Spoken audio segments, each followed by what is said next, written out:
오늘 소개해드릴 책은 서울대학교 심리학과 최인철 교수의 신간 아주 보통의 행복입니다.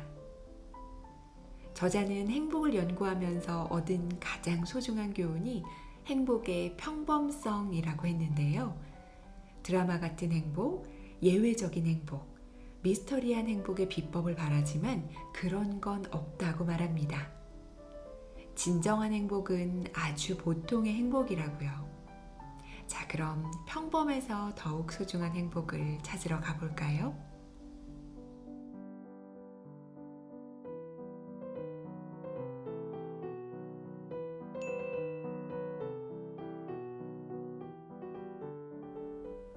재미형 인간이 급부상하고 있다.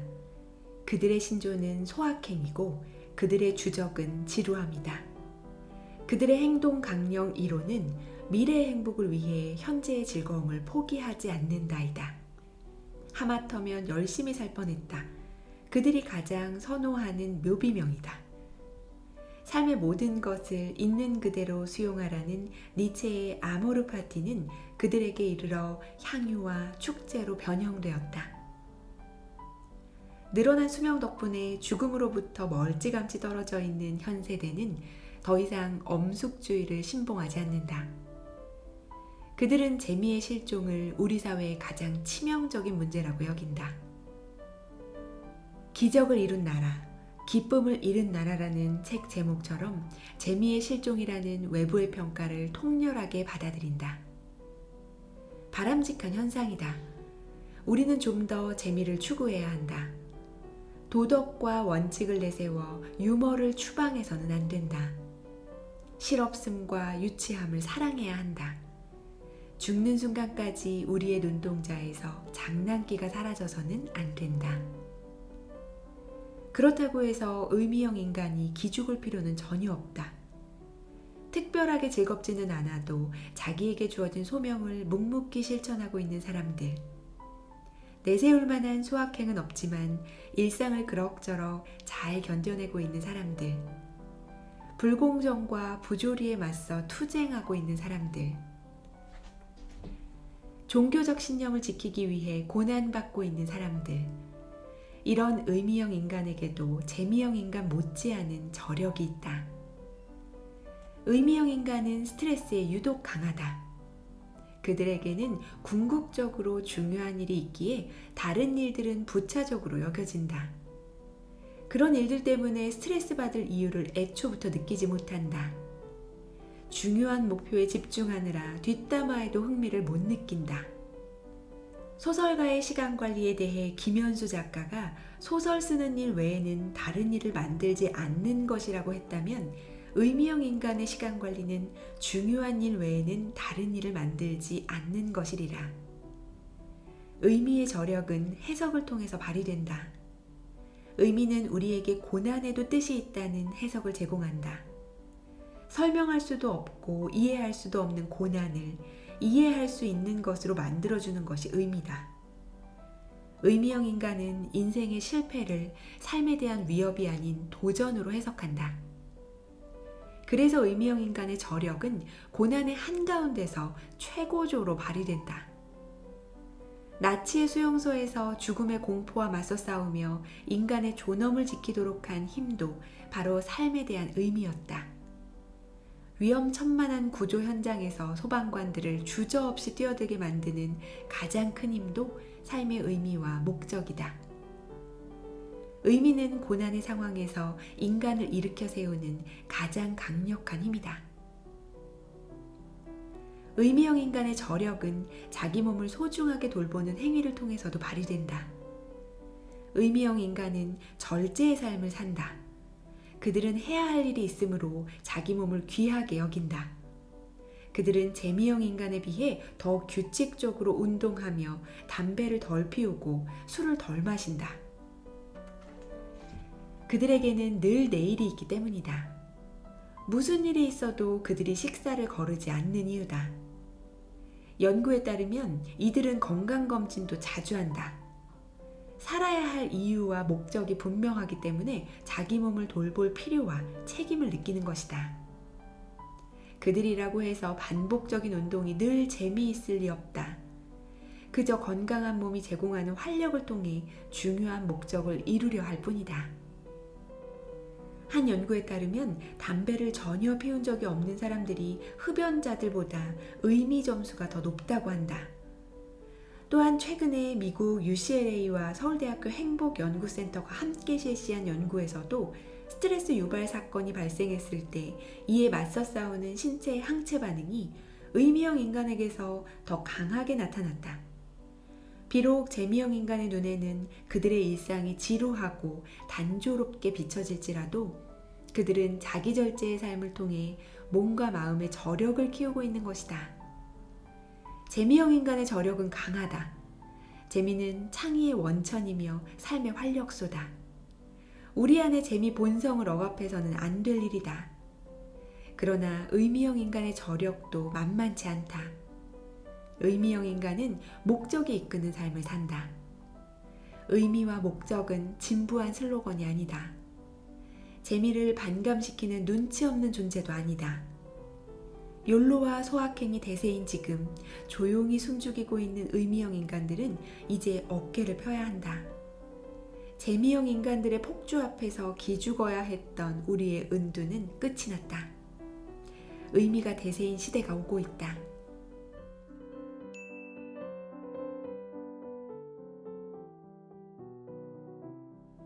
모든 과학은 탐구하고자 하는 대상에 대한 이름 짓기로부터 시작한다. 대상의 이름이 존재하지 않는다면 그 대상을 명료하고 체계적으로 생각하기가 어렵기 때문이다. 새로운 식물이나 동물을 발견할 때마다 이름을 지어주지 않고 거시기로 부른다면 우주는 수많은 거시기들의 집합소에 불과하고 우리의 소통은 혼란으로 가득할 것이다. 체계적인 명명이 생물학의 필수 요소인 것도 이 때문이다. 이름의 부재 혹은 잘못된 이름이 만들어내는 혼란의 가능성이 자연과학에만 있는 것은 아니다. 인간의 주관적인 경험을 다루는 분야에서도 이름 짓기는 매우 중요한 과제다.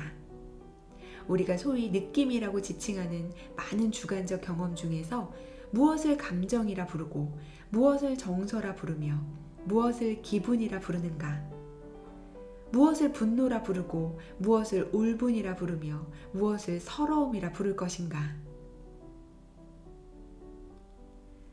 과학적 탐구 영역의 이름 짓기는 아이의 이름 짓기와는 근본적으로 성격이 다르다. 아이의 이름 짓기가 소망이나 가치에 기반을 둔다면 과학적 이름 짓기는 철저하게 사실에 기초를 둔다. 그 대상을 정확하게 기술하고 다른 대상과 명료하게 구분되는 이름을 짓는 것이 과학적 장명의 기초다. 이런 과학적 장명의 관점에서 볼 때 행복이라는 단어는 우리가 행복이라고 부르는 주관적 경험을 잘 반영한 좋은 이름이라고 보긴 어렵다. 우연히 일어나는 좋은 일을 뜻하는 행복은 행복을 경험하게 하는 조건들을 지칭할 뿐 행복 경험 자체의 본질을 드러내는 이름이 아니다. 행복이 무엇이냐고 물었을 때 가족이 화목하고 건강한 것, 좋아하는 일을 하는 것 등과 같이 행복 자체보다 행복을 유발하는 상황과 조건을 이야기하는 것이 바로 이런 연유다. 만약 행복에 새로운 이름을 지어준다면 어떤 단어가 좋을까? 흡족. 조금도 모자람이 없을 정도로 넉넉하여 만족함. 행복의 실체를 묘사하기에 이처럼 좋은 단어가 또 있을까? 흡족에는 만족이라는 단어 속에 언뜻 비치는 체념의 그림자가 없어서 좋다. 흡족에는 이 정도에 만족하겠다는 결단과 비장함이 없다. 형편에 만족하며 살라는 꼰대 같은 이미지도 없어서 마음에 부담이 없다. 소비자 만족, 고객 만족 이런 문구는 김현수 작가의 표현을 빌리자면 할인마트에서 떨이로 팔면 딱 좋을 말이다. 흡족이라는 단어는 이런 상투성이 느껴지지 않아서 좋다. 자기 분수도 모르고 말이야 만족할 줄 알아야지 라며 핏대를 올리는 소위 높으신 분들의 저급한 우월감이 배어있지 않아서 더 좋다. 오직 하나 흠이라면 인터넷에 흡족을 검색했을 때 족발 가게가 나온다는 점. 그래도 행복의 또 다른 이름인 쾌족을 검색했을 때 발 마사지 숍이 나오는 것에 비하면 큰 흠도 아니지 않는가. 흡족은 자기만의 기준으로 삶을 사는 사람들이다. 타인의 시선을 의식하는 사람들은 남을 흡족하게 할 수는 있어도 자신을 흡족하게 할 수는 없다. 흡족한 상태란 자신의 기준으로 판단했을 때의 충만함을 의미한다. 우리의 삶이 만족스럽기는 해도 그리 흡족하지 않은 이유는 타인의 기준을 버리지 못하고 있기 때문이다. 흡족은 자기가 하는 일을 사랑하는 사람들이다. 왜 산에 오르냐고 물었을 때 산이 거기 있어서 라고 답하는 사람들. 그런 사람들이 흡족이다. 흡족은 돈이나 명예만을 위해 일하지 않는다. 일하는 과정에서 느끼는 흡족함이 그들의 심장을 뛰게 하는 원동력이다. 흡족은 성장의 기쁨을 아는 사람들이다. 세계적 거장의 반열에 오른 첼리스트 파블로 카살스에게 왜 아직도 매일 연습하느냐고 물었을 때 그는 이렇게 말했다. 요새 내가 실력이 느는 것 같아. 행복이라는 이름을 여기저기 휘둘러대어 사람들을 기죽이지 않는 사람. 행복하지 않으면 루저가 될 거라는 공포를 조장하지 않는 사람. 요란한 행복 캠페인은 체질에 맞지 않아 늘 한 발 물러서 있는 사람. 그저 순간순간에 흡족해하는 사람. 그런 사람이 옳다. 항상 신나고 항상 들떠있는 것이 행복이라고 오해했었기에 우리는 그동안 얼마나 소외되어 있었던가. 이제 흡족의 시대가 오고 있다.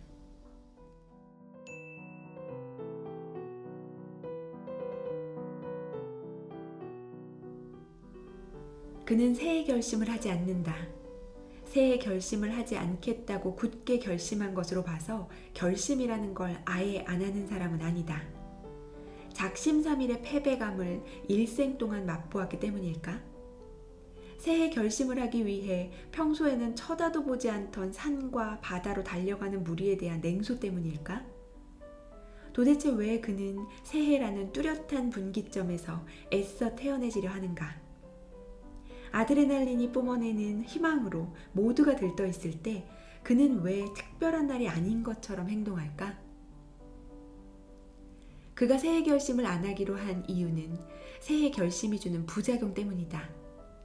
새해부터 잘하자는 결심과 새해부터 잘하면 된다는 위안을 핑계 삼아 12월에 남은 며칠을 쉽게 보내버리는 부작용. 마치 다이어트는 내일부터를 외치며 오늘을 포기해버리는 사람들처럼 새해 결심은 늘 12월에 남은 날을 대충 살아도 되는 날로 전락시킨다는 사실을 깨달은 것이다. 공돈이라는 이름이 붙은 돈을 쉽게 써버리듯이 12월의 끝자락에 공날이라는 이름을 붙여 쉽게 흘려보내는 부작용이 있음을 알아버린 것이다. 부자는 돈에 이름을 붙이지 않는다. 현자는 시간에 이름을 붙이지 않는다라는 말은 그의 새로운 좌우명이 되었다. 새해 결심을 하지 않는 그는 1월 1일에도 평소처럼 아침 산책으로 하루를 연다. 새해 결심을 하는 그의 친구는 전날 늦게까지 새해맞이 의식을 치르느라 새해 첫날부터 늦잠을 잔다. 새해 결심을 하지 않는 그는 12월 31일 밤에도 평소처럼 책을 읽지만 새해 결심을 하는 그의 친구는 새해 결심 리스트를 만드느라 밤을 새운다. 그가 깨달은 더 심각한 부작용이 또 있었다. 작심삼일의 실패로부터 배우지 못하는 이유가 바로 새해 결심 그 자체에 있다는 사실을 알아차린 것이다. 새해 결심이 지난해에 저지른 과오와 나태를 반성도 처벌도 없이 용서해주는 셀프 면죄부로 작동한다는 점을 통렬하게 깨달았다. 마치 이런저런 정상을 참작해 형량을 깎아주는 재판장처럼 새해 결심을 굳건히 한 점을 참작해 자신에게 사면을 행사하는 모습을 본 것이다. 자기의 제국은 군주 국가와 같다. 자기라는 존재가 입법, 사법, 행정의 모든 권력을 쥐고 있다. 삶의 계획을 짜는 이도 자기 자신이요. 그 계획을 실행하는 자도 자기 자신이고 그 계획을 어겼을 때 스스로를 정죄하는 자도 자기 자신이다. 결심 공판의 재판장이 자기 자신이다 보니 결심한 것에 대한 실패는 온갖 이유로 정상 참작이 된다. 늘 부재일 수밖에 없다. 마치 자기가 출제하고 자기가 채점하는 시험처럼 애초부터 비정상적인 결심 공판이 이루어지는 것이다. 자신이 삶의 주인이어야 한다는 원칙은 옳다. 그것은 철학적으로도 옳고 행복 측면에서도 옳다. 그러나 삶의 제국이 오직 자기라는 군주가 지배하는 곳이라면 우리는 셀프 사면을 남발해 성찰도 없고 처벌도 없는 무법의 생활을 하게 될지도 모른다. 인간은 자연적인 시간의 흐름에 이정표를 세우고 특별한 의미를 부여한다. 새해 아침, 새로운 한 주, 새로운 한 달. 이런 때에는 일기장과 플래너가 날개 돋친 듯 팔리고 헬스장은 다이어트를 결심한 자들로 붐빈다. 연말, 중년, 인생 후반전, 마지막이나 끝을 의미하는 시기는 사람들로 하여금 감사를 불러일으켜 선물 구매가 급증한다. 새로운 나이대로 진입하는 9수를 맞이한 사람들은 마라톤을 시작하곤 한다. 자연현상에 의미를 부여하는 인간이 만들어내는 효과들이다. 그렇기에 새로운 시작에 발맞춰 마음을 다잡고 계획을 세우는 것은 자연스러운 일이다. 성찰하지 않는 삶은 살 가치가 없다는 한 철학자의 가르침을 들먹이지 않더라도 살아온 지난날을 반성하고 새로운 시작을 계획하는 것은 훌륭한 일이다. 성찰과 결심은 인간만이 지닌 특징이 아니던가. 문제는 새해 결심이 일으키는 부작용에 있다. 마음의 작동에 예민한 사람들은 이를 알아차리고 일부러 새해 결심을 하지 않는다. 그들은 하루하루에 대한 결심을 할 뿐이다. 이 중 더 현명한 자들은 결심의 내용을 바꾼다. 사람들에게 친절하자와 같은 관념적이고 자기중심적인 결심을 하지 않는다. 옆자리 김대리에게 일주일에 한 번 점심을 대접한다와 같은 빼도 박도 못할 행동 리스트로 셀프 사면의 가능성을 원천적으로 배제해버린다. 관념적인 결심은 선거에 지고도 사실상 우리가 이겼다고 말하는 정치인들의 어처구니 없는 합리화와 똑같은 결과를 초래한다. 사실상 지킨 거나 다름없다. 새해 결심의 내용을 바꿔야 한다. 자기중심적 결심에서 타인중심적 결심으로, 마음에 관한 결심에서 행동에 관한 결심으로. 그렇지 않으면 우리는 매년 무죄다.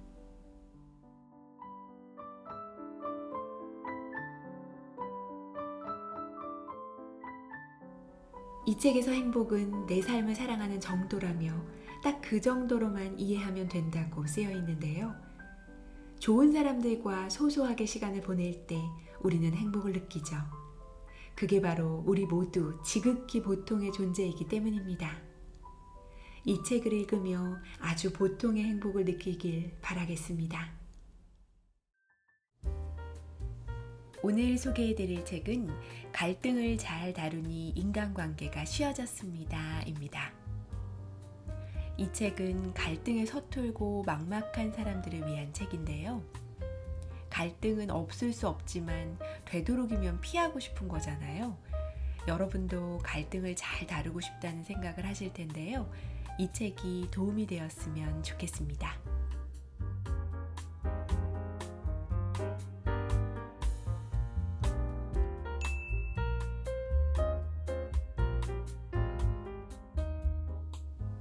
갈등 다루기는 갈등을 처리하고 매듭을 짓는 과정이다.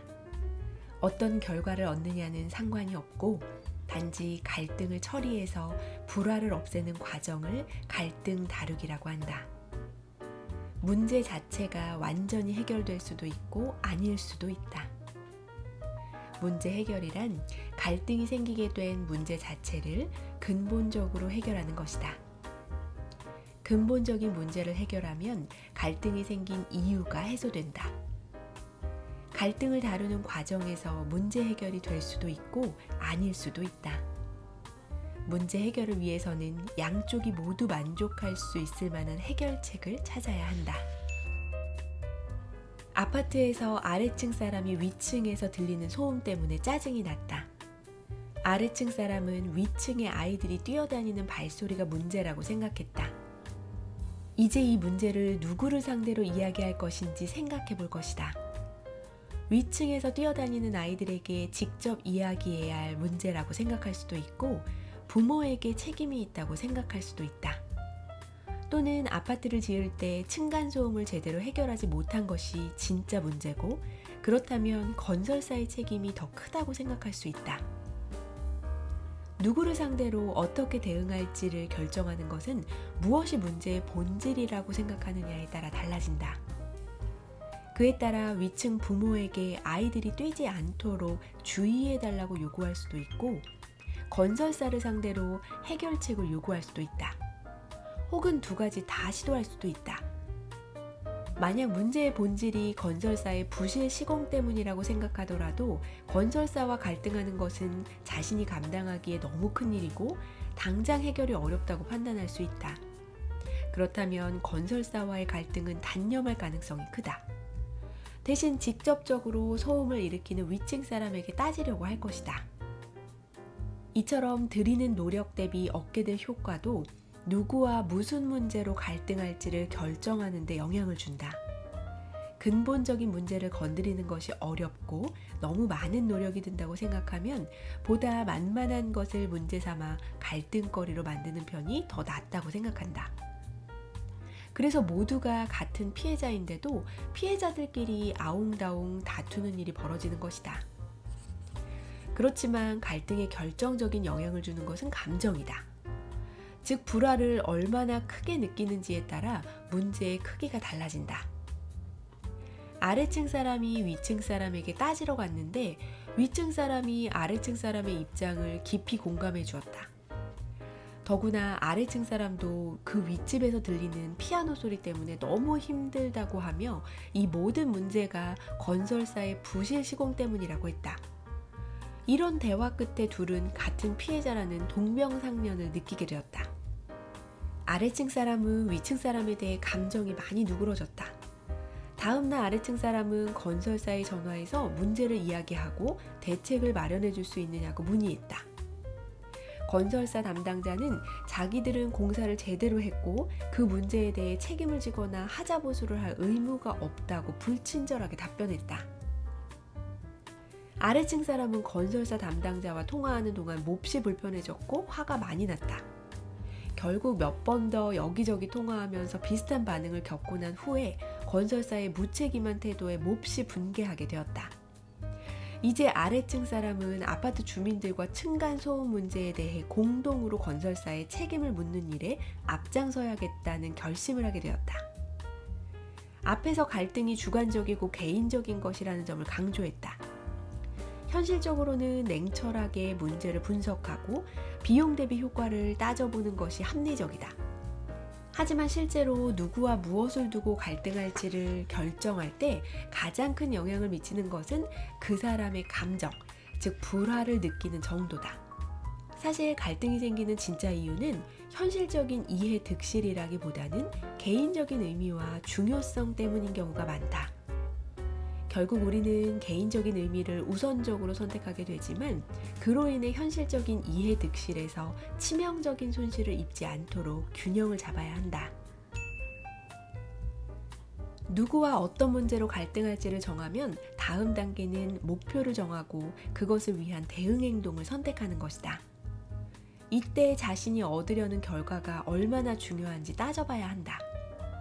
그 목표를 위해 시간과 에너지를 얼마나 써야 할지, 과연 그만한 가치가 있는지 냉철하게 생각해야 한다. 앞서 층간소음에서 어떤 사람은 건설사의 책임을 묻는 것이 대단히 중요하고 큰 의미가 있다고 생각할 수 있다. 다른 사람은 그렇게까지 생각하지 않고 귀마개를 하거나 음악을 크게 틀고 견딜 수 있다. 이런 결정은 결국 주관적이고 개인적인 선택이다. 만약 위층 사람에게 가서 조용히 해달라고 말하기로 결심했다고 하자. 위층 사람과 만나 이야기를 시작하는 순간부터 이제는 일방적인 갈등이 아니라 쌍방 갈등이 된다. 위층 사람도 불화를 느끼게 될 테니까 말이다. 여기서 중요한 것은 모든 사람이 실행에 옮기기 전에 앞으로 전개될 과정과 결과를 머릿속으로 상상해 본다는 것이다. 미래에 대한 시뮬레이션. 즉 예상되는 시나리오를 모의 실험해 본다. 이런 과정은 무의식적으로 하게 되는데 사실 이 과정이 갈등 다루기에서 대단히 중요한 역할을 한다. 상상을 통해 예상 시나리오를 그려보고 어떤 대응을 해야겠다는 계획을 세운다. 물론 그 상상이 정확하리라는 보장은 없다. 예상했던 시나리오가 실제 벌어지는 상황과 동떨어질수록 미리 계획했던 대응 행동은 부적절하게 된다. 결국 예측의 정확성을 높이는 문제가 매우 중요하다. 갈등을 겪을 때 사람들이 고민에 빠지고 생각이 많아지는 것은 정확한 예측이 어렵기 때문이다. 이런저런 시나리오를 그려보고 궁리할 수밖에 없다.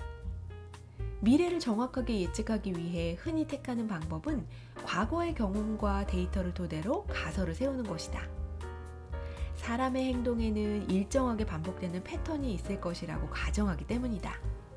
자신의 경험이나 혹은 다른 사례를 통해 얻은 지식, 위층 사람의 평소 행동 등을 토대로 미래에 전개될 과정을 상상하고 대응 계획을 세운다. 어떤 사람은 매우 신중하고 정교하게 분석해 예측 시나리오를 만들 수도 있지만 어떤 사람은 즉흥적인 아이디어로 단순하게 예측할 수도 있다. 어떤 경우에도 이미 마음속으로는 자신의 행동으로 인해 상대가 어떻게 나올지, 그 다음에는 어떤 일이 벌어질 것인지 예상 시나리오를 만든다. 아래층 사람은 다른 이와 갈등이 있을 때마다 유화적인 태도로 조곤조곤 대화를 통해 갈등을 풀어서 성공한 경험이 많다. 위층 사람의 평소 행동을 봤을 때 충분히 자기 방식이 잘 통할 것이라고 예상했다. 그리고 먼저 우호적인 태도로 다가가면 상대도 예의상 수긍하는 반응을 하는 것이 상식이라는 믿음이 있다. 이런 배경에서 아래층 사람이 위층 사람을 대하는 행동이 결정된다. 실제로 예측한 대로 흘러갈 수도 있지만 예측한 것과는 달리 크고 작은 차이가 생길 수도 있다. 아래층 사람이 위층 사람에게 소음 때문에 힘드니까 조용히 해줬으면 좋겠다고 공손한 태도로 부탁했을 때 아래층 사람이 예상했던 시나리오는 상대 역시 공손하게 미안하다고 하고 아이들이 뛰지 않도록 조용히 시키겠다는 약속을 하는 것이었다. 그런데 예상과는 달리 상대가 퉁명스럽게 반응했다. 별 대수롭지 않은 문제로 불만을 갖는다고 반발한 것이다. 아래층 사람이 생각하기에 몹시 무례하고 무책임한 태도다. 감정이 몹시 상하면서 불화가 더욱 심해졌다. 이제 아래층 사람은 원래 세웠던 시나리오와는 다른 상황에 직면한다.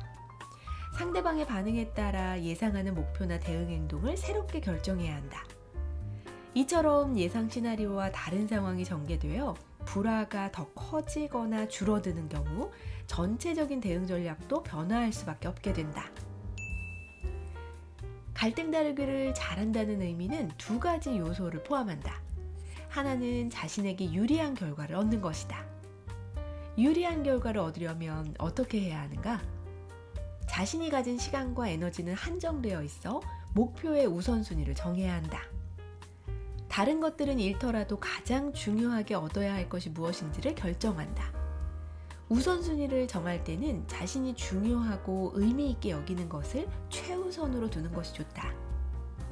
다른 사람들이 객관적으로 중요하다고 생각하는 것이 진짜 나에게도 중요한 것은 아니다. 물론 그 갈등을 위해 쏟을 에너지에 비해 예상되는 결과가 얼마나 중요한지에 대해서도 잘 따져보아야 한다. 예를 들어 층간소음 문제로 이웃과 충돌하고 내 뜻을 관철시키기 위해 애쓰는 것이 과연 내 삶 전체에서 얼마나 중요한가? 원하는 결과를 얻기 위해 얼마나 많은 수고와 에너지를 쏟을 것인가? 과연 그만큼 가치 있는 결과를 얻을 수 있는가? 이런 것들을 따져봐야 한다. 당연한 것이지만 그 문제가 매우 중요하면 많은 비용과 에너지를 쏟을 가치가 있을 것이다. 하지만 그 문제가 사소하다면 신경을 적게 쓰고 가볍게 매듭짓는 방법을 찾아야 한다. 특히 전략을 세우고 실행하는 과정에서는 감정에 치우치지 않도록 자제해야 한다. 되도록 영리하고 냉철해질 필요가 있다. 어떤 행동이 어떤 효과를 가져올지 득실 계산을 잘해야 한다. 이득을 포기하더라도 손실을 줄이는 안전한 길을 택할 수도 있고 대가가 크더라도 모험적인 도전을 하기로 결정할 수도 있다. 그것은 각자의 소신이고 선택이다. 중요한 것은 주체적으로 스스로 득실을 계산해보고 책임있게 선택하는 것이다. 막연한 충동이나 주위 사람들의 의견에 따라 결정하는 것은 최소한 피해야 한다. 사람이란 존재는 복잡하다. 때로는 안정된 직장에서 좋은 급여를 받고 일하는 것보다 자존감이 더 중요하게 생각될 때가 있다. 그래서 사표를 던질 각오를 하고 자신을 착취하고 부당하게 대하는 사장에게 불만을 솔직하게 털어놓고 항의할 수도 있다. 주변 사람들이 말리고 부모님이 나무랄 수도 있다. 하지만 누가 뭐래도 내 자존심을 지키고 제대로 존중받는 것이 훨씬 중요하다면 그렇게 하는 것이 자기에게 도움이 되는 길이다. 설령 나중에 직장을 그만둔 것을 후회하게 되더라도 말이다. 사장과의 갈등을 다루어가는 과정에서 감정에 사로잡힐 수는 있지만 영리하게 대응할 필요도 있다. 갈등 다루기는 전략적으로 할 때 유리하다. 물론 때로 감정을 그대로 드러내는 것이 가장 좋은 대응일 수도 있지만 그것은 특정한 맥락일 때 한해서다. 감정이 치우쳐 통제력을 잃게 되면 자신의 의도와는 다른 결과를 가져올 수도 있다. 두 번째 요소는 가능하면 빨리 갈등을 마무리하는 것이다. 우리는 살면서 계속 여러 가지 일들을 처리해야 한다. 그 과정에서 크고 작은 새로운 갈등을 겪게 될 것이다. 일단 어떤 문제로 갈등을 겪게 되면 심리적으로나 신체적으로 많은 에너지를 소모하게 된다. 우리의 정신과 육체적 여력, 시간과 능력에는 한계가 있기 때문에 되도록 부담과 불필요한 소모를 줄이고 어떤 한 가지 갈등에 과도하게 얽매이지 않는 것이 좋다. 그러니 갈등은 되도록 빨리 마무리하는 것이 좋다. 갈등에 투여할 비용을 최소화하고 시간을 단축해야 한다. 이는 행복한 삶을 위해 대단히 중요한 지침이다. 가능한 신속하고 효과적으로 갈등을 다루고 생산적인 일을 기꺼이 할 준비가 되도록 마음의 여백을 만들어야 한다. 그리고 나머지 시간은 휴식과 놀이, 즐거움을 누리는 활동에 할애하며 집중하는 것이 건강하고 균형 잡힌 삶에 이르는 길이다. 여기서 우선순위를 정하는 문제가 다시 한번 강조된다. 경우에 따라서는 시간을 들여서라도 꼭 잘 해결해야 할 문제가 있다. 이런 것은 속전속결로 마무리할 수 없고 긴 호흡으로 꾸준한 집중과 노력을 기울여야 하는 일이다. 그러니까 우선순위가 높고 긴 시간 동안 많은 에너지를 써야 하는 중요한 문제를 위해서라도 다른 갈등은 더욱더 신속하게 마무리할 필요가 있다. 갈등 다루기를 잘 한다는 것의 핵심은 상황을 복합적으로 바라보고 다양한 행동 레파토리를 구사할 수 있게 되는 것이다. 이는 결국 성격적으로 성숙하고 유연해지는 것을 의미한다. 갈등 다루기 안에는 인생을 살아가는 데 필요한 여러 가지 요소들이 포함되어 있다. 우리의 성격 형성은 어려서부터 누적된 갈등 다루기 방식과 밀접한 관계가 있다. 특정 갈등 다루기 방식에 치우치게 되면 그것을 바탕으로 성격 스타일이 형성되어 간다. 만약 갈등 다루기 방식이 경직되고 한쪽으로 편협하게 치우치게 되면 성격도 경직되고 특정한 스타일로 굳어지게 된다. 갈등 다루기에서 실제적으로 중요한 것은 전략과 행동 레파토리다. 갈등에 대응하는 행동에는 어떤 것들이 있을까? 갈등 행동의 주요 레파토리는 흔히 문제 해결, 타협, 통제 또는 싸움, 양보, 회피 등 5가지로 분류된다. 사회심리학자인 블레이크와 모우토는 이 5가지 행동의 특징을 다음의 그래프로 설명했다. 그래프를 보면 각각의 행동이 어떤 것을 지향하는지 비교할 수 있다. 문제 해결은 자신과 상대의 목표 모두를 만족시키는 것을 추구한다. 타협은 서로의 목표를 부분적으로 만족시킨다. 싸움은 자신의 목표만 추구하고 상대의 목표는 무시한다. 양보는 자신의 목표는 고려하지 않고 상대의 목표가 이루어지도록 한다. 회피는 상대의 목표와 자신의 목표 둘 다를 외면한다. 5가지 주요 레파토리는 각각 지향하는 방향에 차이가 있다. 각각의 지향점에 따라 다음 3가지 특징으로 구분할 수 있다. 상생과 협력을 지향, 목표 달성과 관계를 모두 고려한다면 문제 해결과 타협. 자신의 목표를 우선시하는 접근을 한다면 싸움. 관계를 우선시하는 접근을 한다면 양보와 회피. 실제 상담에서도 내담자들로 하여금 상황에 따라 레파토리를 적절하게 구사하도록 조언했을 때 의미 있는 효과를 볼 수 있었다. 전략과 행동은 복합적으로 구사하는 것이 효과적이다. 동시에 여러 가지 전략과 행동을 할 수도 있고 순서대로 할 수도 있다. 전략을 순차적으로 전환하며 오갈 수도 있다. 모두 상대가 기대하는 바와 대응하는 바에 따라 융통성 있게 변화를 준다. 문제 해결을 하는 과정에서 여의치 않으면 적당한 선에서 타협하기로 방향을 바꿀 수도 있다. 타협의 과정에서 어떤 이슈는 맞서서 주장하고 상대의 입장을 수용하며 양보하기도 하고 건드리지 않고 피하는 것을 동시에 구사할 수 있다. 또는 상대의 반응에 따라 강하게 맞서 싸우다가 타협이나 문제 해결을 위한 논의를 시작할 수도 있다. 중요한 것은 어떤 한 가지 전략과 행동에 얽매이지 않는 것이다. 최선을 추구하되 그것이 어려우면 차선책을, 다시 기회와 가능성이 있으면 더 나은 대응을 하는 것이다. 자신에게 유리한 결과를 얻으려면 적절하고 융통성 있는 대응이 필수다.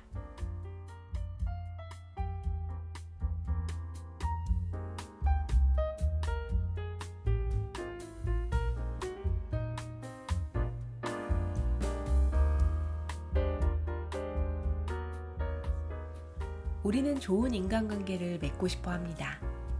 그러면서도 삶을 살아가면서 가장 어려운 게 또한 인간관계입니다. 갈등이 왜 생기는지, 갈등을 제대로 마주보고 맞서는 방법을 알면 현명하게 갈등을 다룰 수 있다고 이 책은 말합니다. 갈등을 다룰 수 있는 힘은 노력으로 키울 수 있습니다. 우리의 행복한 삶을 위해 연습해보면 어떨까요?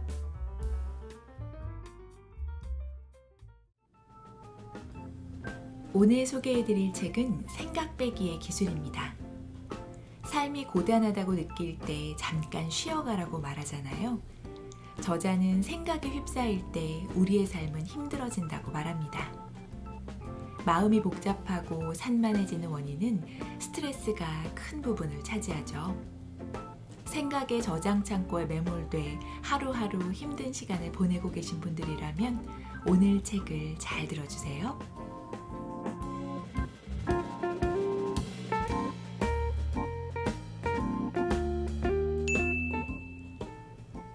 S씨는 퇴근하고 집에 오면 난장판이 된 모습에 화가 치밀어 오른다.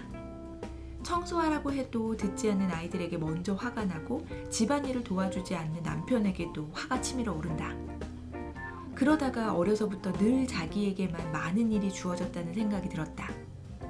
그러자 친정엄마를 비롯해 원가족에게도 섭섭하고 원망하는 마음이 불쑥불쑥 치밀어 올랐다. 생각은 이어져 시댁 식구까지도 원망하게 되었다. 이렇게 겉으로는 하나의 사건, 상황이지만 머릿속으로는 많은 이야깃거리가 만들어지면서 원래 상황과는 다른 쪽으로 생각이 미친다. 생각이라는 기차에 한 번 오르게 되면 내릴 때는 전혀 다른 상황으로 가버리는 것도 과잉 생각자가 많이 겪는 일이다. 생각이 나래를 펴고 달리다 보면 원래 문제를 일으켰던 상황에서 멀어진다. 그러면서 과거 상처들이 들추어지고 생각에 골몰하게 되고 온갖 부정적인 감정에 회오리가 친다. 건강한 사람들은 이내 자신의 생각이 과하다는 것을 깨닫고 멈춘다.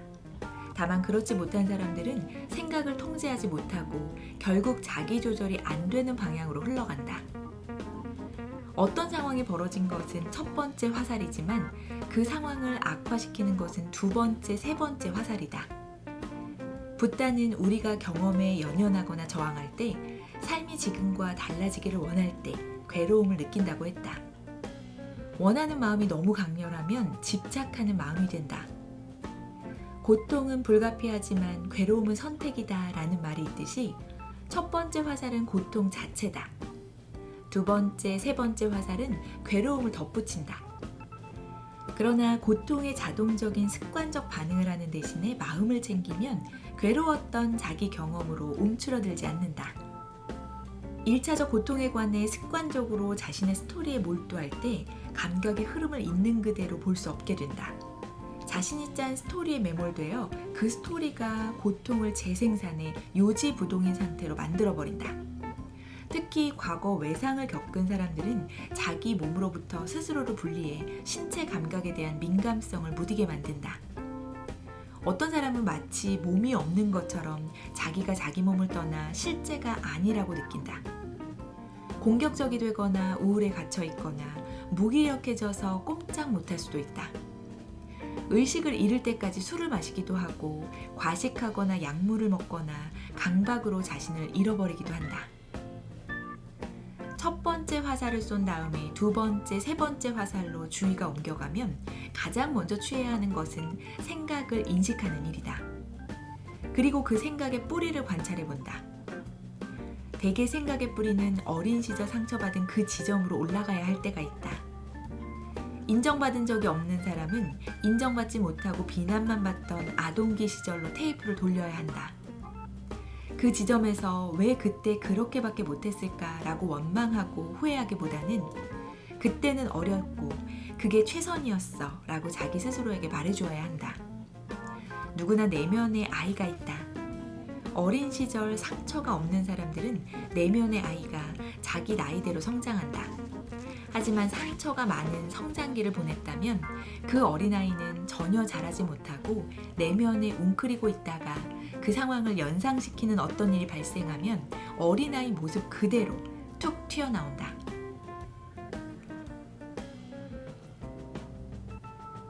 화살을 계속 쏘아대지 않으려면 자기 안에 있는 소년, 소녀 같은 취약한 어린아이를 인정해야 한다. 그리고 그 어린 내면 아이를 키울 수 있는 힘은 다른 사람에게 있는 것이 아니라 자신에게 있다는 것을 받아들여야 한다. 간혹 스스로 웅크리고 있는 내면 아이를 밖으로 나오게 해서 키워야 한다라고 하면 저항하는 사람들이 있다. 그들은 왜 나만 노력해야 하냐고 묻는다. 안타깝지만 답은 타인 혹은 주변 상황에 있는 것이 아니다. 내가 의도를 가지고 과거의 망령이 나의 내면을 사로잡고 폭군처럼 휘두르지 못하게 해야 한다. 그래야 자신이 주도권을 가지고 자기 삶을 계획하고 살아갈 수 있다. 두 번째, 세 번째 활시위가 사방으로 튈 때 잠깐 멈추어 보라. 그리고 상처받은 자신을 스스로 끌어안고 과거의 아픈 기억을 조용히 놓아주는 태도가 필요하다. 과거의 상처는 누군가에 의해 입은 것이지만 지금 느끼는 고통은 스스로 통제 가능하다. 통제 가능 여부는 생각의 뿌리를 살피는 데서 나온다. 두 번째, 세 번째 화살은 결국 부정적인 과잉 사고가 멈추지 않고 활시위가 당겨지는 듯이 나가는 것이다. 이렇게 화살을 쏘아대는 것은 왜곡된 렌즈로 세상이나 사람을 바라보는 것이다. 그러다 보면 별것 아닌 상황인데도 눈앞에 펼쳐진 상황이 부정적으로만 해석되고 마음의 고통이 더 또렷해지는 것이다. 그래서 이 렌즈를 새로 구해서 상황을 다르게 볼 수 있도록 초점을 조절해야 한다. 다초점 안경이 있듯이 현실을 희망적으로 바라보려면 한쪽 시선으로만 고정되어 보기보다는 관점을 바꿔주는 것이 좋다. 자신에게 상황을 다르게 볼 수 있는 관점이 있어 라고 말하고 허우적대지 않기로 결심해야 한다. 자기 관점을 명확하게 선택하고 주의를 올릴 만한 힘이 없는 사람이 많다. 그리고 너무 근시안적인 렌즈를 교체할 생각조차 하지 않는 사람들이 많다. 그런 사람들은 전문적인 상담이 필요하다. 다초점 렌즈의 초점을 조절해 관점을 다양하게 보는 연습을 하다 보면 화살이 다른 데로 튀지 않고 생각이 좀 더 명징해진다. 생각이 너무 많아 렌즈 조절이 어렵다면 매일 일정한 시간을 정해놓고 생각하기를 해보는 것도 도움이 된다.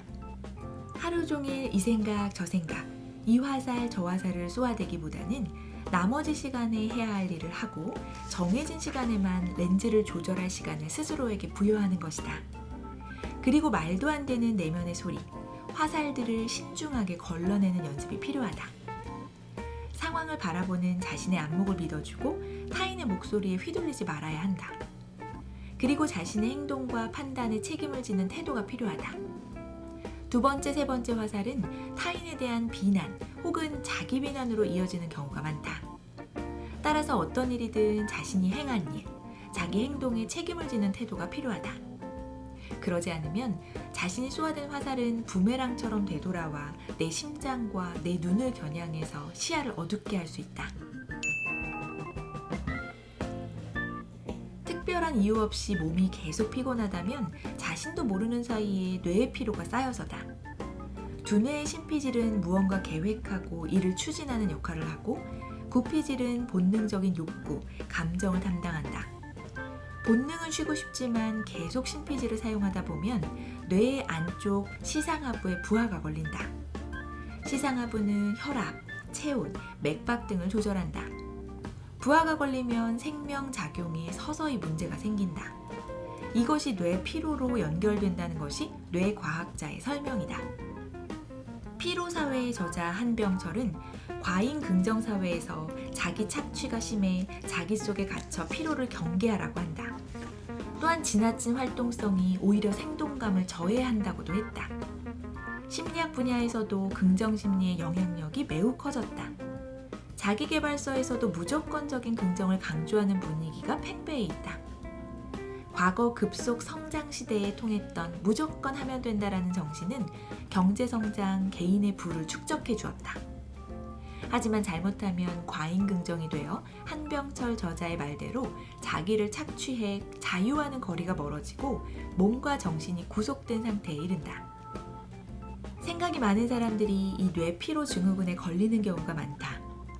A씨는 타고난 성실함과 높은 지적 능력으로 성공한 40대 여성이다. 그런데 나이가 들면서 만성피로 증후군이 심각해 아침에 출근하는 일이 힘겹다. 산책을 하면서도 쉴 새 없이 생각 회로가 돌아간다. 그러다 어느 날 새벽 화장실에서 쓰러지고 말았다. 쓰러지고 나니 그동안 간과했던 생각 중독에 대해 진지하게 인식할 수 있었다. A씨 말고도 생각이 많은 사람은 운동을 해도 몸이 잘 안 바뀐다. 생각으로 신경이 쏠리다 보니 운동 효과가 몸으로 나타나지 않는 것이다. 운동을 해도 몸이 가벼워지거나 살이 빠지거나 하지 않는다면 생각 과다에 빠져서 그렇다. 과잉사고자는 끊임없이 생각하는 버릇이 있다. 회의를 하면서도 다른 사람들과 밥을 먹으면서도 늘 딴 생각을 한다. 쉬는 시간에는 뉴스를 검색하는 것이 거의 중독에 가까울 정도다. 이들에게 처방을 내린다면 하루 1시간 내외로 SNS 사용 시간을 줄이는 것이지만 쉽게 없어지지 않는다. SNS 활동은 즐거움을 주지만 의식하지 못한 상태에서 뇌를 쉬지 못하게 한다.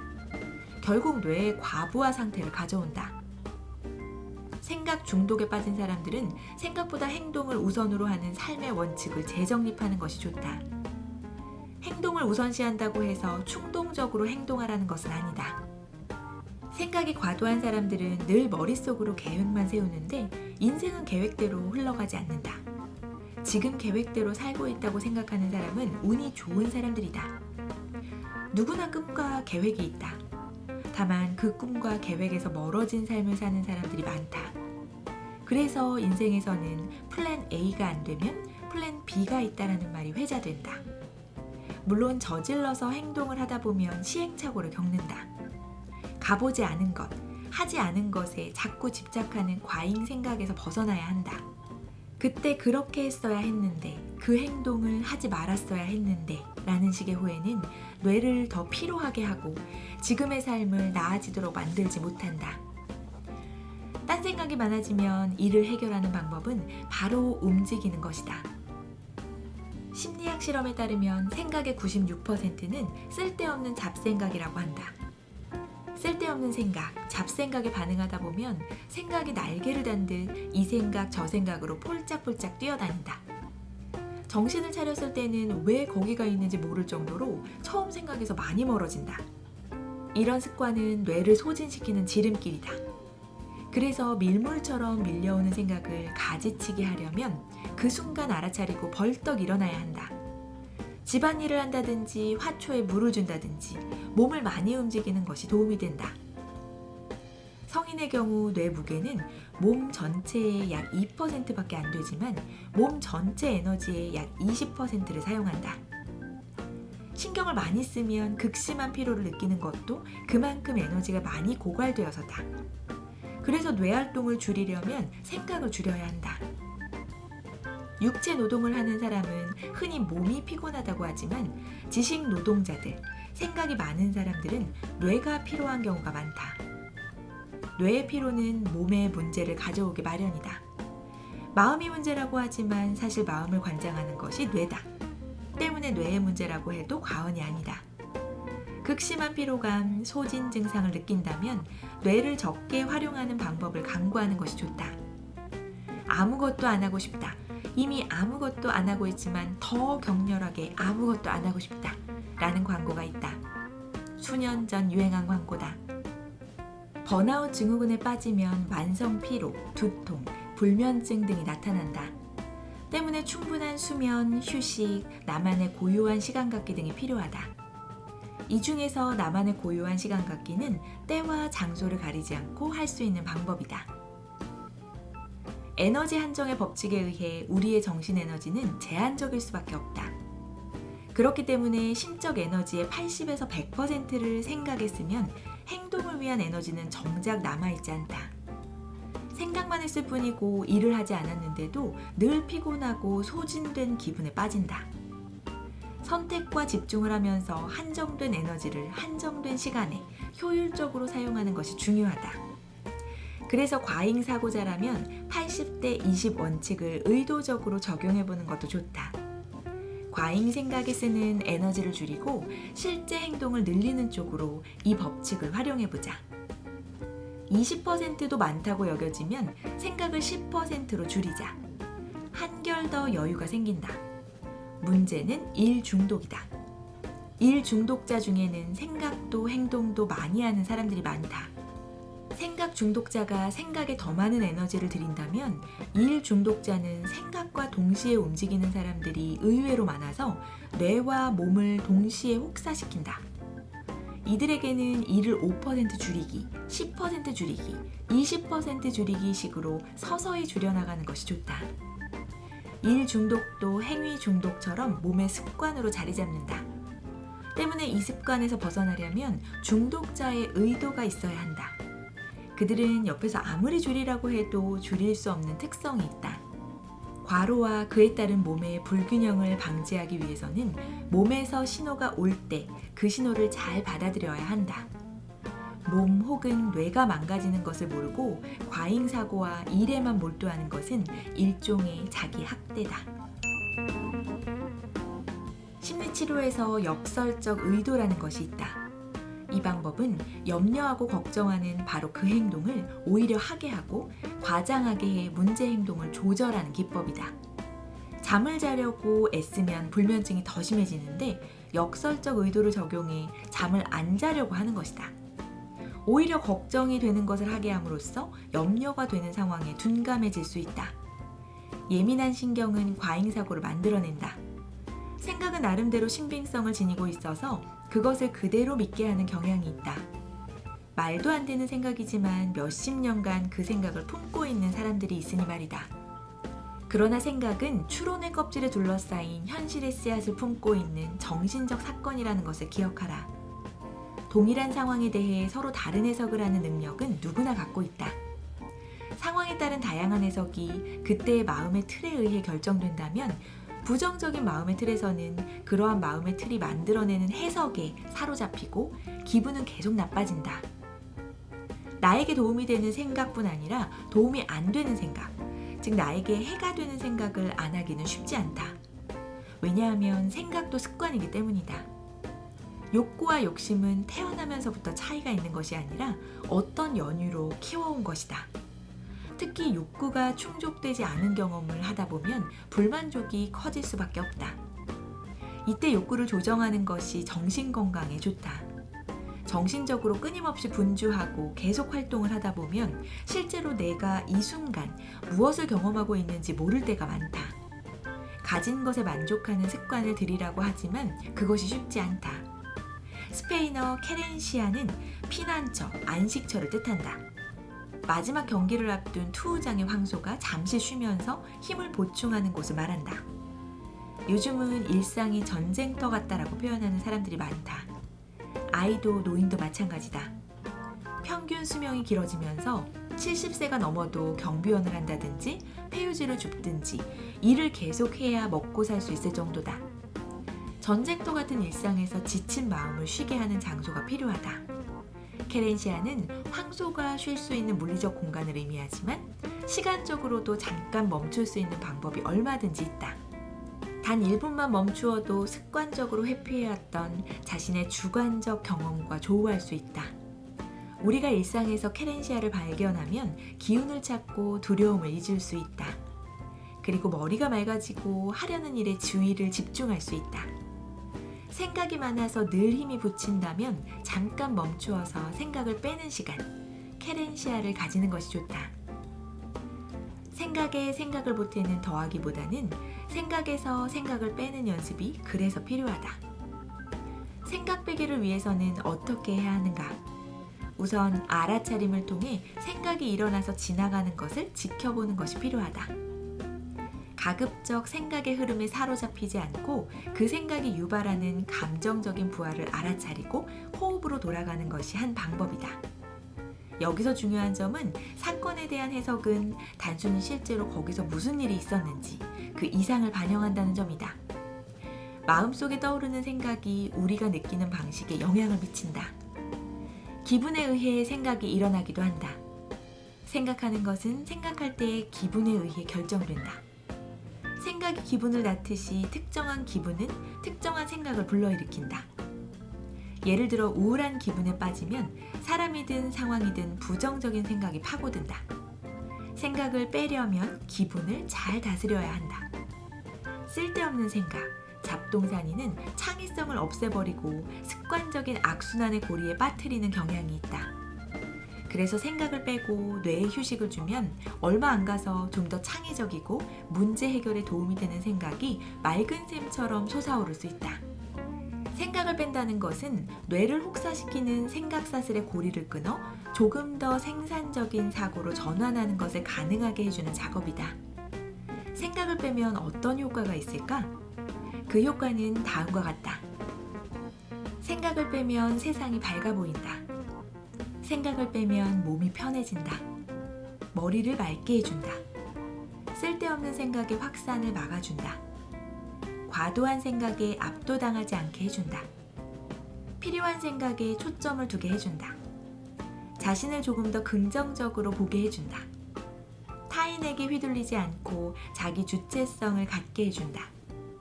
건강한 시각을 갖게 해준다. 균형 잡힌 시각을 갖게 해주고 기분을 더 좋게 해준다. 두통이나 신경통 등에서 벗어나게 해준다. 왜곡된 시선에서 벗어나게 해준다. 진흙탕에 빠져드는 것을 막아준다. 생각을 명료하게 해준다.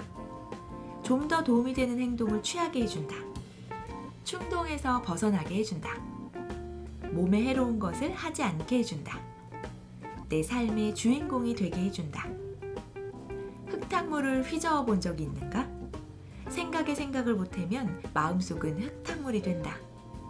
그러나 흙탕물을 가만히 지켜보면 부유물이 가라앉는 것처럼 생각을 빼면 명징한 마음 상태가 되고 혼탁해진 마음이 맑아지는 순간이 온다. 마음을 가만히 바라보면 생각에 덧붙여진 것들이 사실이 아니고 허상에 불과하다는 것을 알게 된다.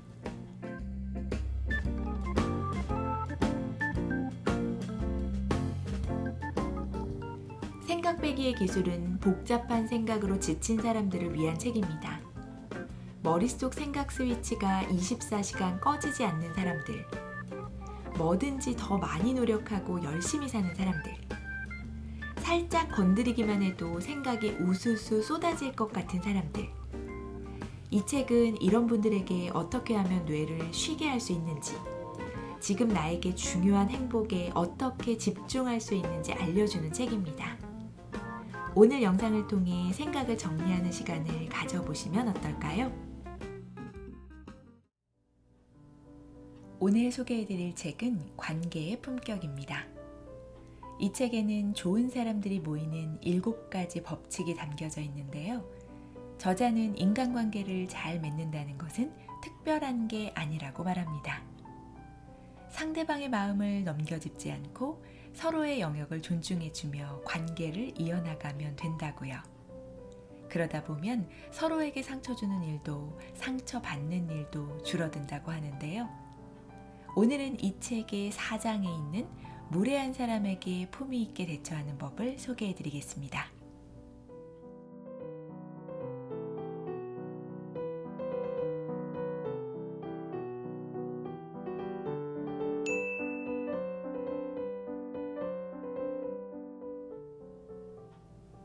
사람의 감정에는 감염력이 있다. 이는 심리학 실험으로도 이미 증명된 사실인데 무엇보다 그 점을 인지하고 다음 이야기를 읽자. 동일하게 아드레날린을 주사한 학생들을 A그룹, B그룹으로 나눴다. A그룹은 매우 짜증스럽고 화난 사람들이 있는 방으로 보내고 B그룹은 즐겁게 콧노래를 부르는 사람들이 있는 방으로 보냈다. 아드레날린의 작용에 의해 두 그룹 모두 긴장, 발한, 심박수 증가, 혈압 상승, 손발 떨림 등의 생리적 반응이 나타났다. 하지만 A그룹 학생들은 자신들이 예민하게 날이 선 분위기 때문에 너무 초조해서 그런 반응이 나타났다고 해석했다. 반면 B그룹 학생들은 자신들이 너무 행복했기 때문에 흥분해서 그런 반응이 나타났다고 해석했다. 미국 심리학자 스탠리 샥터는 위실험으로 감정은 환경이나 주위 인간관계에 영향을 받는다는 사실을 밝혀냈다. 이 말은 즉 바운더리를 긋지 않으면 상대방의 감정에 서서히 감염된다는 뜻이다. 감정은 내부에서만 발생하는 것이 아니다.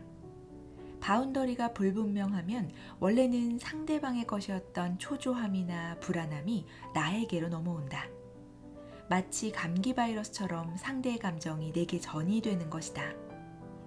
이 장에서는 품격 있는 관계를 방해하는 대표적인 유형에 관해 알아볼 것이다. 그들의 심리를 분석하고 그들에 의한 감정 감염을 막는 방법을 소개한다. 오지랖 넓은 사람, 불평만 늘어놓는 사람, 비아냥대는 사람, 거들먹거리는 사람, 뭐든지 경쟁하려는 사람, 비관적이고 걱정이 많은 사람, 짜증을 전염시키는 사람, 이처럼 다양한 사람들과 부딪힐 때마다 어떻게 대처하면 좋을지 그 방법을 하나씩 살펴보자.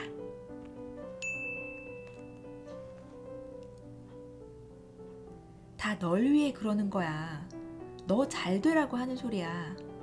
이런 말들은 책의 서두부터 등장한 바운더리 오버의 전형적인 예다. 지금은 이해 못하겠지만 언젠가는 깨닫겠지만 따위의 말도 이런 사람들의 단골 대사다.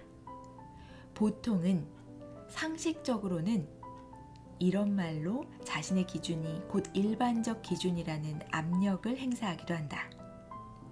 오지랖이 넓은 사람들은 대부분 선의해서 타인의 삶에 참견을 한다. 결코 악의는 없다. 그런 사람들은 자신에게 좋은 것은 남에게도 좋은 것일 거라고 생각하는 경향이 있다.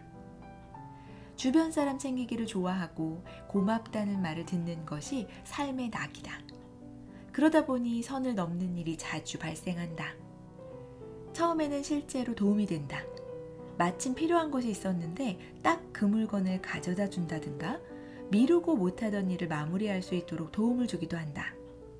하지만 시간이 지날수록 그 도움이 불편해지기 시작한다.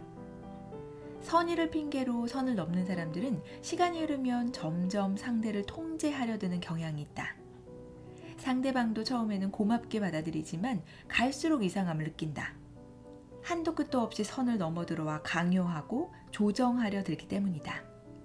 이제 그만하라는 식으로 강경한 태도를 보이면 상대는 역정을 내거나 서운함을 내비친다. 그동안 잘해줬는데 어떻게 나한테 이럴 수가 있어? 하고 돌변하는 것이다. 이런 사람들은 자기만의 방식으로 사회나 인간관계에 임해온 경우가 많다. 그 방식으로 어느 정도 성공을 거두었다는 자부심이 있다. 자기 방식이 세상에 통했다는 것, 그 방식이 틀리지 않았다는 것을 타인을 통해서도 증명하고 싶어 한다. 그래서 자기 덕분에 성공했다고 말할 수 있는 사람, 또는 자기 덕분에 궁지에서 벗어났다고 말할 수 있는 사람을 찾는 것이다. 건강식품이나 화장품, 보험 등을 권유하는 오지랖 넓은 사람에게는 처음부터 확실히 의사를 밝힌다. 상대는 거절당하는데 익숙한 사람이라는 것을 인지하고 의연하게 대처해야 한다. 그들의 강압적인 태도는 단계적으로 강화되는 성질이 있기 때문에 처음이 중요하다. 한 번 여지를 주기 시작하면 금세 틈을 파고들 수 있다. 오지랖 넓은 부모, 친구, 상사, 동료는 일상적으로 당신에게 마술을 뻗치는 사람들이다. 그들의 강압성은 지금도 나날이 강화되고 있다. 그야말로 잠재의식을 공략해 바운더리를 지켜야 할 관계다. GFER 대화법의 기본을 지켜 대화하고 거절과 거부를 해야 할 때는 몸짓을 사용하여 서서히 간격을 벌린다. 사람들로 가득한 전철을 타면 왜 이렇게 혼잡한 거야? 하고 불평하는 사람을 많이 볼 수 있다.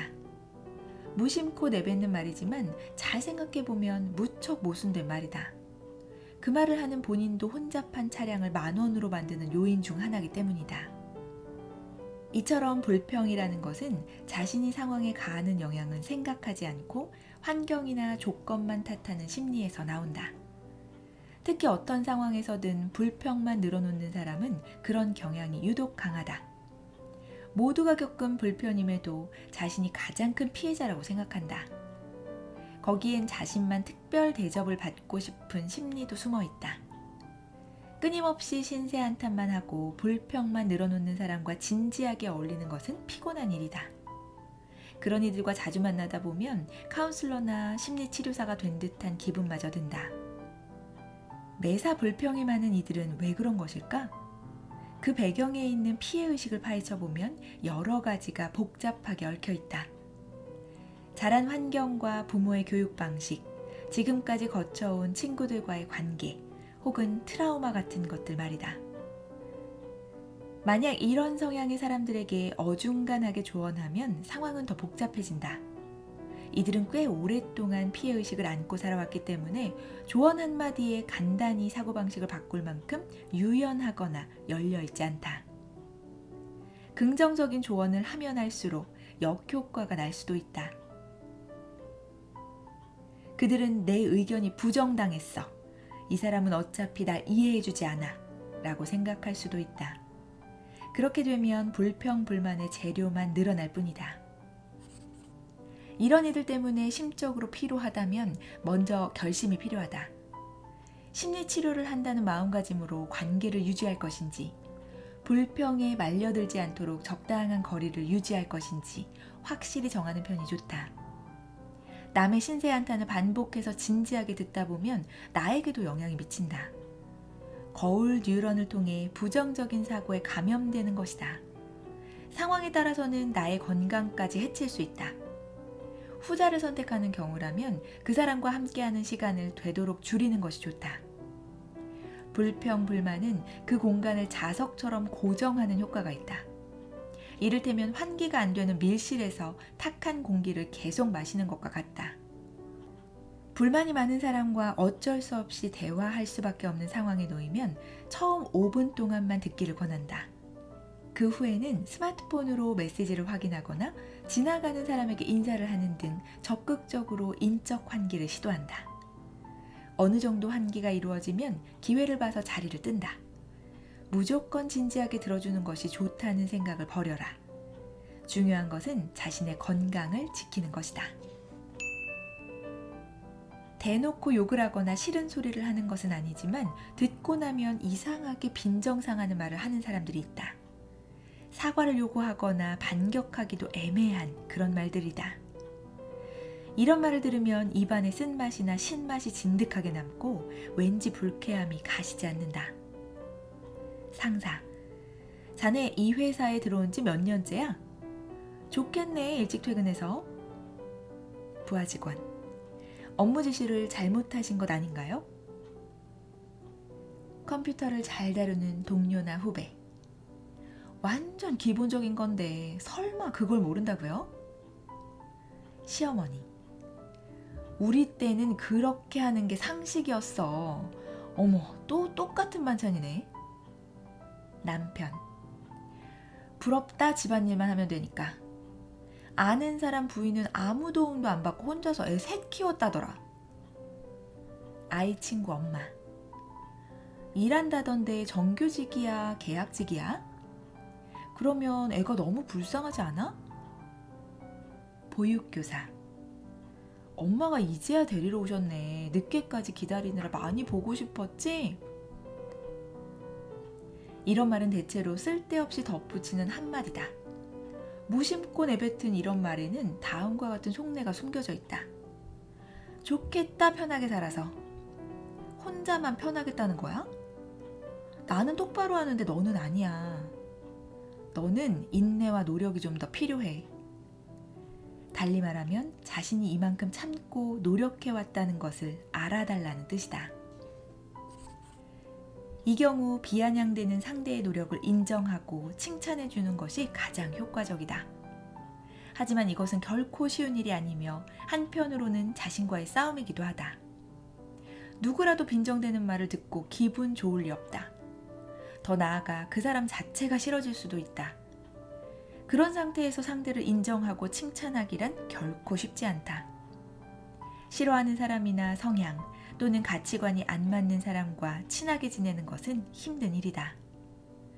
되도록 만나고 싶지 않고 만나는 빈도를 줄이고 싶은 게 당연하다. 하지만 직장 동료나 상사, 아이 친구의 엄마처럼 어쩔 수 없이 만나야 하는 사람이라면 어떻게 해야 할까? 한 발 다가가서 우호적인 관계를 형성하는 것이 빈정거림을 멈추는 유일한 방법이다. 그런 사람일수록 칭찬받는 것에 익숙하지 않기 때문에 자신을 인정하고 칭찬해주는 상대에게 쉽게 마음을 연다. 나중에는 오히려 당신의 든든한 아군이 되어줄 것이다.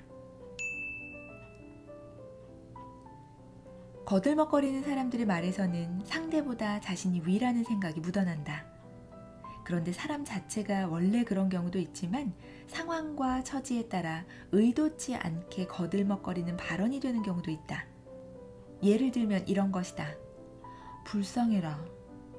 빈곤한 나라에 사는 사람, 병을 앓는 사람, 불우한 어린 시절을 보낸 사람에게는 위에서 내려다보면서 동정하는 말로 들릴 수 있으므로 주의해야 한다. 좀 하시네요. 만약 상사인 당신이 직장에서 신입사원에게 이런 말을 듣는다면 어떨까? 신입사원이 상사한테 좀 건방진 거 아니야? 라는 생각에 묘하게 기분이 좋지 않을 것이다. 그렇게 만만하지 않아. 나도 그랬어. 이런 말들도 의도가 훤히 들여다 보이는 발언이다. 당신보다 내가 경험이 풍부하다는 것을 은근히 어필하는 말이다. 현대인들은 잠재의식 속에 내가 세상을 제일 잘한다는 생각이 들어있다. 이는 잠재적인 사고이므로 자각 없이 불쑥 튀어나온다. 오히려 자신의 그런 심리를 제대로 알고 인정하는 사람은 거들먹거리는 발언을 하지 않는다. 알기 때문에 조심하는 것이다. 제3장에서 자신의 마음을 지배하지 못하는 자일수록 타인의 의사를 지배하려고 한다라는 괴테의 말을 인용했다. 그 말처럼 정말 자신감이 넘치는 사람은 오히려 그걸 드러내지 않는다. 은근히 남을 깔보는 듯한 발언을 하는 사람은 자신이 얼마나 잘 아는지 어필해야만 할 정도로 마음의 여유가 없는 사람이다. 우리 인간은 그런 모순을 안고 살아가는 존재다. 거들먹거린다고 느끼는 것은 듣는 쪽에도 원인이 있다. 정말로 높은 위치에 있는 사람이나 존경할 만한 사람을 대상으로 거들먹거린다고 느끼지는 않는다. 깔본다는 느낌은 주로 자신보다 아래거나 동등한 위치에 있는 상대에게서 받는다. 상대가 거들먹거린다고 느낀다면 먼저 나의 마음속부터 들여다보자. 나 역시 상대를 인정하기 싫은 것은 아닌지, 아마 그렇게 대단한 사람도 아니면서 라는 생각이 기지에 깔려 있을지도 모른다. 이럴 때는 샤크 케이지를 시험해보자. 자신이 남을 무시하거나 깔본다는 사실을 자각하지 못하는 사람들에게는 이 방법이 매우 효과적이다. 라이벌 의식을 갖고 경쟁심을 불태우는 사람, 은근히 자신과 남을 비교하는 사람, 다른 사람이 시작한 이야기를 교묘하게 가로채는 사람, 뭐든 이겨야 직성이 풀리는 사람, 이런 이들은 경쟁심이 강한 사람들이다. 그리고 어디서든 그런 경쟁심이 발현된다. 예를 들면 이런 경우다. 친구 몇 명이서 점심을 먹으며 휴가와 여행에 대한 이야기를 하고 있다. 누군가 여름휴가 때 하와이에 갈 예정이라고 하자마자 말을 가로채며 대화의 주도권을 빼앗는다. 하와이? 나도 여러 번 갔다 왔어. 거기 너무 많이 가봐서 올해는 세부에 갈 생각이야. 나도, 나는, 내 경우는 같은 말을 자주 사용하는 사람을 가리켜 나 증후군에 걸렸다고 한다. 이런 사람들은 어떤 자리에서든 자신이 이야기의 중심이 되어야만 직성이 풀린다. 항상 1등이 되고 싶은 욕구를 억누르지 못하는 성격으로 한 사람과 경쟁하려고 한다기보다는 모든 사람에게 경쟁의식을 느끼는 부류다. 한편 특정한 사람을 의식해서 그 사람의 행동을 흉내내거나 똑같이 따라하는 사람도 있다. 일부러 그 사람의 영역에 비집고 들어가서 자신을 어필하기도 한다. 전자인 나 증후군을 앓고 있는 사람에겐 일종의 충격요법이 필요하다. 도저히 자신이 따라잡을 수 없는 사회적 지위가 높은 사람이나 압도적인 존재감을 지닌 사람을 만나서 자신의 하찮음을 깨닫고 겸허함을 배우는 수밖에 없다. 그런 사람을 소개할 기회가 있으면 좋겠지만 현실적으로 어려울 수도 있다. 그럴 때는 존경하는 사람이나 좋아하는 연예인, 작가 등을 물어보는 것도 좋다. 만약 공통적으로 좋아하는 대상이 있다면 그 사람을 화제의 중심에 놓고 대화를 시도해보자. 그러면 적어도 당신에게 경쟁심을 품고 사사건건 끼어드는 일은 줄어들 것이다. 후자의 경우는 당신이 타깃이다. 즉 당신을 선망의 대상으로 생각하는 사람이다. 경계하거나 밀어내기보다는 둘이서 천천히 대화할 기회를 만들어 오히려 내 편으로 만들어보자. 당신의 꿈과 이상, 목표에 관해 이야기해주면 의외로 든든한 아군이 될 수도 있다. 당신을 목표로 하게 해두는 것이 아니라 당신이 지향하는 바를 상대에게 알려줘서 타깃을 바꾸게 유도하는 전략이다. 그렇게 하면 더는 당신과 경쟁하려 들지 않을 것이다. 매사 비관적이고 걱정만 하는 사람은 불평만 늘어놓는 사람과 부정적인 에너지가 비슷하다. 하지만 불평만 하는 사람이 사회나 상황 혹은 타인을 탓하는 것과 달리 비관적인 사람은 자신을 탓하는 경우가 많다. 대체로 자신감이 없고 어차피, 그래봤자 같은 말을 자주 사용한다. 비관적이고 걱정이 많은 사람은 달리 말하면 상황을 냉정하게 보는 힘이 있다고 할 수 있다. 이런 사람은 어린 시절 매우 감정적인 사람과 접촉하면서 자랐을 확률이 높다. 상대의 돌발적인 행동으로 인해 언제 자신에게 부정적인 일이 생길지 모른다는 불안감 속에서 자란 것이다. 만일 감정 기복이 심한 어머니와 불같이 화내는 아버지 사이에서 자랐다면 어떨까? 아마도 그것이 반복 학습돼서 사람의 감정이나 언동은 불시에 발생하는 것이며 언제 어떤 위기가 닥칠지 모른다는 생각이 배어 있을 것이다. 어떤 일의 경과나 사람의 마음을 믿지 못하는 것은 어린 시절에 좋은 쪽으로 기대했다가 배신당하는 아픔을 경험했기 때문이다. 특히 어릴 때는 부모를 쉽사리 미워하지 못하므로 모든 문제를 전부 자기 탓으로 돌리게 된다. 그것이 자신감 부족이나 자신을 탓하는 태도로 이어진다.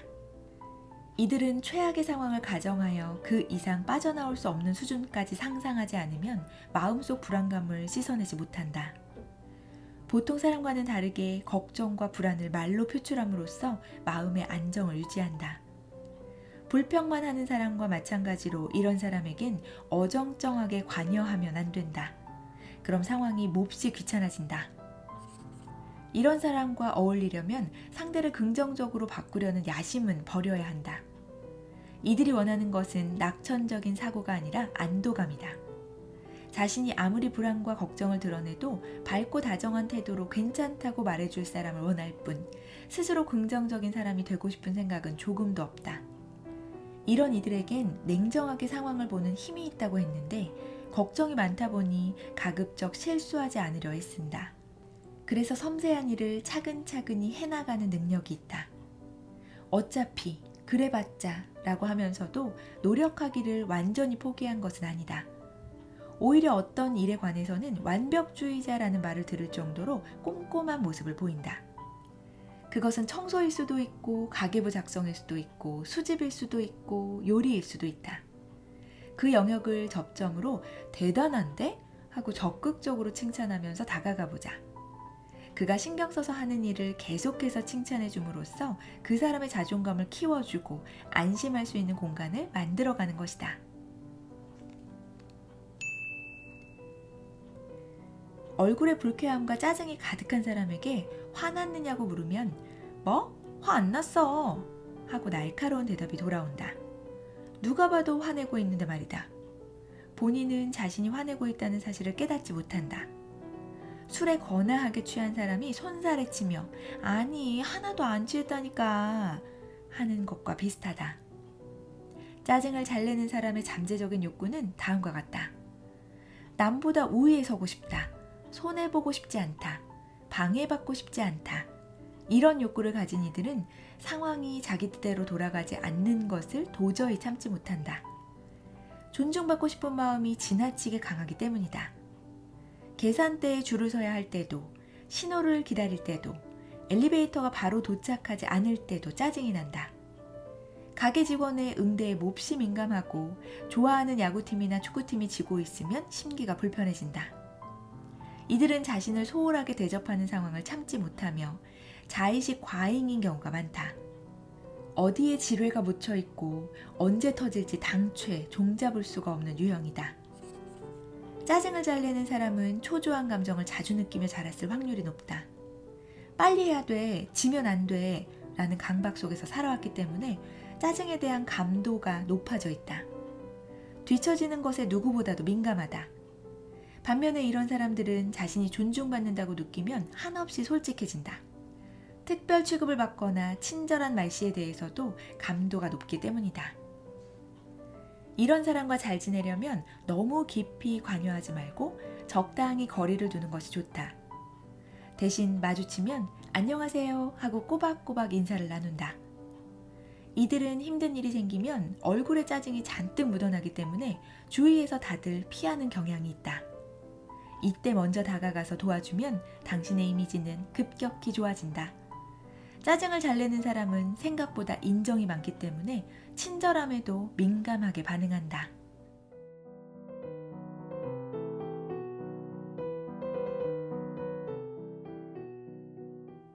나의 바운더리를 침범하는 사람이 있다면 오늘 소개해드린 방법을 활용해 보시기 바랍니다.